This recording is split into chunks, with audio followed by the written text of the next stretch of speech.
Nazi. Oh. What? Oh, you can ask my my family in the Holocaust that. I'm Brandi Kruse with the unDivided podcast. We're here at the University of Washington, and we're going to try to engage some of the protesters here in actual productive conversation. Imagine that. We're going to see how it goes. So what we're going to do is we're going to set up some tables with some boards that invite people in to ask a question. So David's here. You're Jewish, and explain your background a little bit. Sure. My name's David Solovey. I live here in Seattle. I am born and raised. After college, I had a midlife crisis, a quarter life too early, and went and joined the Israeli military. I went and joined the war. I recently got back just a couple of weeks ago, and here to see if we can make some connections. Yeah, and then John Michael. Hello. Also Jewish. So what are you hoping to engage people in today? I'm hoping to engage in productive conversation because I think hopefully we can find some common ground, see how radical they are, if we can actually maybe change some minds that Israelis are people, that the encampments really create a sense of fear for Jewish students on campuses. And I'm an alumni of this campus. It wasn't as bad when I went here, but it's sad to see this. Yeah, and then just to spice things up, in case we're feeling frisky, we got former State Senator Simon Sefcik, who is going to have a board that says, I'm a Republican, ask me a question. How do you think that's going to go? I think I'm asking for trouble, but I think it'll be fun. He's a nice guy. How could you not like this guy? Look at that face. So anyway, we'll see how it goes. We're just hoping to be productive, and we'll check back in.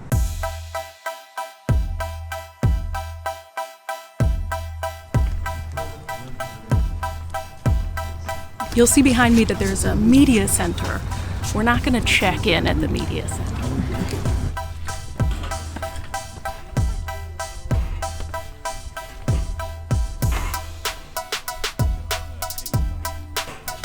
All right, you guys, how you feeling? Brave? Yeah.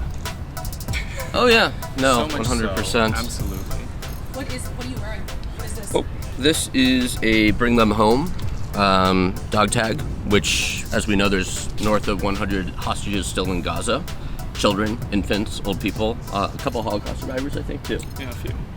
So that is remembering them, which apparently I don't think they care all too much about over in that encampment. We'll find out. We will find out. I was just curious. I saw you guys had go ahead and ask you something or whatever. And yeah, go for it. It's my first time walking through here. Please. Feel free to sit if you want. Yeah. From your guys' perspective, what's going on and how are you guys feeling? What kind of experiences have you had over the last couple of weeks? You might wonder, right, why is this even necessary, right? There's been a lot of students on campus who've texted me saying, I don't feel safe leaving my dorm. I've been harassed for being Jewish. There was someone, I believe on the news, I might be misquoting her, she was a student here and said, someone told her to, quote, go back to the gas chambers, right, in this encampment, right? So Somebody here said that to her? yes, people don't uphold their values here, right? This is a left-wing university, right? And I've had a lot of students come to me who there was sexual assault of Israeli women on October 7th, and we just came from the Me Too movement because we didn't listen to women for decades, right, about sexual harassment and assault, and then suddenly there's not enough evidence. Or, and I could kind of bring you into the conversation here, and you could, give me your 2 cents on this, right? Where, there are Jewish individuals over there. I do also know Arab Zionists, right? But there's always this kind of idea where you are still able to be, and I completely agree with this, you are still able to be racist if you have a black friend, right?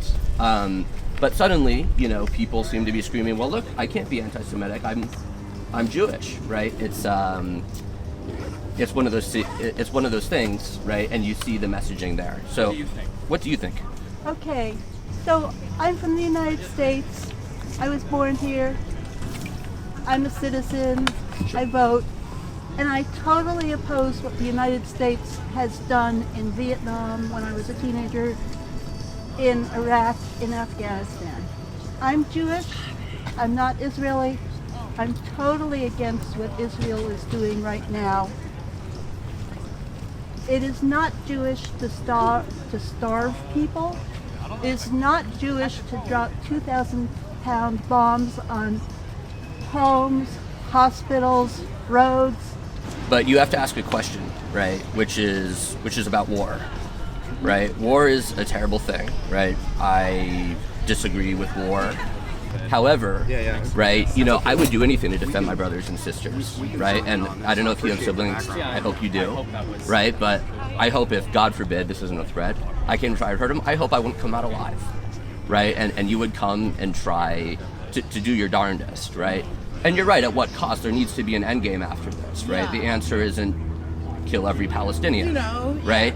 However, one of my issues with this encampment is, you know, I'm willing to say I don't think the Palestinians should go anywhere. I'm not willing to do that, even though, you know, I feel like I quote unquote have more of a right to the land. I'm not going to kick them off. They have a history, right? But what I'm hearing over there are chants like, from the river to the sea, Palestine will be free. And then they say, well, we just mean freedom. We just mean equality, right? Maybe to part of the group. I fought in the war, right? What time period, if you don't mind me asking? I came back about 3 weeks ago. Okay. I was about there for 2 months. Goddamn. So you were in there. What? Okay. Yeah. I was there, right? Would any of you like to sit down instead of stand? Oh, Yeah, no, please. I'm No. standing. I'm You sound enjoying, very like, thoughtful. Hey, You sound very thoughtful. No, yeah, But- because like I don't.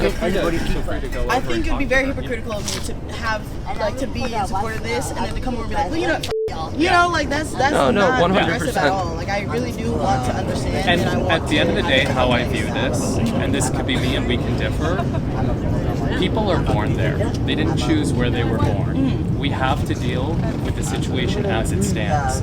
We can't talk about, okay, well then just remove all of the Israelis from the land because they're not native. Oh, or we can't talk about, well, let's remove all the Palestinians to the land because we as Jews don't think they're indigenous and we have a longer claim. No, two peoples between the river and the sea are born there. We have to figure that out. And so that's why the way forward, I think, is for personally a two-state solution, where you have an independent Palestinian state in the West Bank, even a three-state solution if you want in Gaza, with Israel proper. How was your experience today?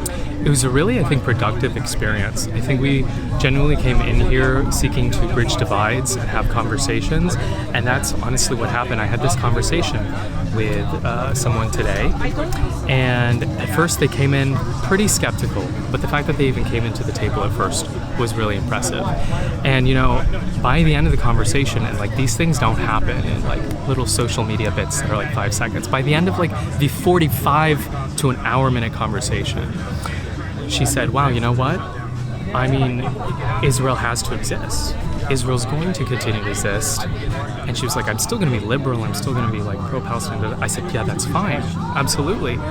But she now believes that the Israelis aren't going anywhere and that Israel as a state has to stay.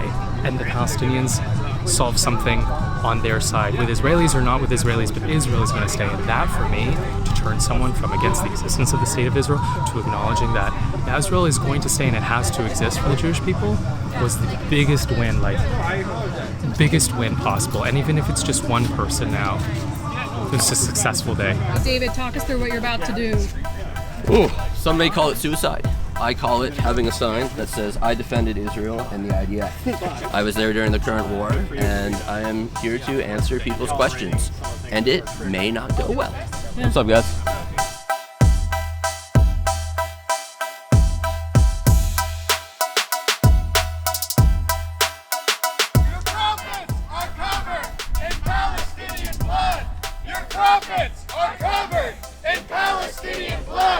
Your prophets are covered! Free, free Palestine! Free, free Palestine! From the river to the sea, Palestine will be free! From the river to the sea, Palestine will be free! I was in communities where that happened. Okay. Yeah. Is that only happening on one side? What do you mean, beheading and raping women? Is that only happening to one side of people? That specifically, yes. Nope, it's not. ILF rapes people all the time. Like, that is a huge tactic. You want to sit down and have a chat about it? No, I don't need to chat with you. I already know Everyone what Google the fucking news. Yeah, I know. This man Okay. is actually a murderer. Like, we can't talk with him. Well, you'd never even asked if I killed anyone, but Of course you did. You're an ILF soldier, dude. If I mean, you I actually haven't, but Like, we're barely even there, so why are you here talking to us right now? so Because you're shit. Goodbye. again, very nice talking to you. How do you Look, right? I'm not going to yell at them, right? Because I have an opinion on this entire thing. Oh, you can ask my my family in the Holocaust that. As someone who thought, like, I don't think there's any answer where the Palestinians do not exist in that land. Okay? Yes, right? so the land was Would you tell me originally- in the same way that there's not a future where Jews do not exist on that land? There were Jews already existing in that land. No, but that's not my question. Hold on 1 second. I just want to answer her question. I will get right to you. Listen to me. Okay, I'm only going to do one person right now. If you would like to sit down, we can chat. I think that's the only way to keep it like. I would love to chat with you another time if you like, because doesn't mean You're just a schmuck. pro-Israel and that's stuff. You're just a schmuck because you think you can speak for everyone and you can't. okay, like we're having a nice conversation. You just called me a schmuck. That hurts. That hurts my feelings. Get over it. Oh, Look at what you're doing. You're trying to have people go against you right now. I'm not gonna have Putting anyone go yourself against out me. there. I would be happy if everyone agreed with me, right? However, I think there's Why people would dying anyone right agree here. with you? You're saying I want to dunk on people, regardless of who you think is like right or wrong. Like, this is a very serious thing, and I don't take it so unseriously that I just go around calling people schmucks. I completely reject the idea of Jewish supremacy. I think we're human beings like everyone else. Yeah, I just wanted to share that, like, I learned my class. The people they won't leave. What is threatening I just about wanted to share divesting of that one I piece. The learned problem isn't the that protest, it's what they're protesting. It goes against what our country is funding. Block the barricade until Palestine is free. Block the barricade until Palestine is free. I just wanted to share that I learned that, and that What was it again? Oh yeah, police. Actors and badges.